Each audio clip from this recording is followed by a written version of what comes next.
U.S. President Donald Trump and Canadian Prime Minister Justin Trudeau pose for photographs after Trudeau's arrival at the White House October 11, 2017 in Washington, D.C. SomodevillaGetty images 2 days after Donald Trump's inauguration on January 20, 2017, a group of anti-Trump Canadians met up in Ottawa to start an unwelcoming committee.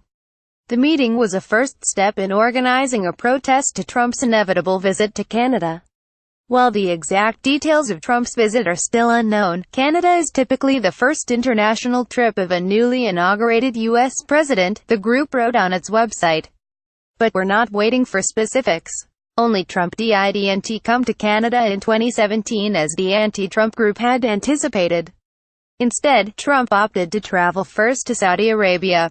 Then he went to Israel, then Palestine, then Italy, the Vatican, Poland, Germany, France, Japan, South Korea, China, Vietnam and, most recently, the Philippines. Read Donald Trump pardons at Turkey, and accused child molester Roy Moore. Based on his active travel itinerary, one might be forgiven for wondering if it's possible Trump might forego any trip to Canada during his first term, but that is unlikely.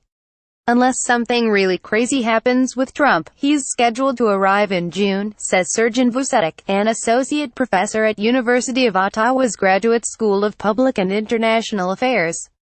That's when Canada hosts the G7 summit, which will take place at a remote luxury resort in Lamalbaie, K. Lamalbaie is 140 kilometers northeast of Quebec City and 400 kilometers from Montreal, which means there will be limited opportunity for mass protests. This was something the Canadian government was aware of when they were choosing the summit site, says John Curtin, director of the G8 research group at the University of Toronto's Munk School of Global Affairs. Going to Lamalbaie was a decision with Trump in mind. You would expect less protest because of the distance involved for protesters to get there, says Pierre-Yves Bourdois, a former RCMP deputy commissioner. It's also easier to contain than an urban environment, where security details are more complex. Nevertheless, security will be maxed out with so many world leaders at the venue. I've talked to people responsible for this particular G7 summit, and they are well prepared, adds Bourdois.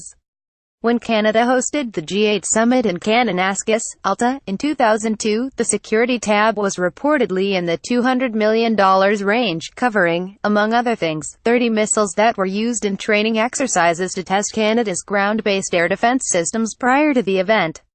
Most costly, however, were the salaries of 5,000 personnel used to secure the land and skies outside the venue. Curtin says the security invoice for next year's event will also be in the hundreds of millions, though he doesn't expect Ottawa to be so forthcoming about the final costs. Read Donald Trump's ongoing struggle to distinguish female faces while they're tucked away in a luxury hotel for several days. Trump, Justin Trudeau and the other world leaders will have much to discuss. Trade will certainly come up, predicts Curtin. And while it's not a G7 issue, Trudeau and Trump will have to address NAFTA if negotiations for the free trade deal are at a standstill. Trump will likely bring up terror threats, such as North Korea. Expect Trudeau to bring up topics on which he knows he can find common ground with Trump, such as how to work toward gender equality, something of great importance to both Trudeau and Trump's daughter, Ivanka. There's enough on the agenda to give Trump some wins and provide the appearance of consensus, Curtin says. But I doubt Trump will stop elsewhere in Canada on his way to the G7 or out of there. That would inevitably take him to bigger cities where the publicity will be less favorable. If he chose to go to Vancouver, however, he would at least have a Trump hotel to promote.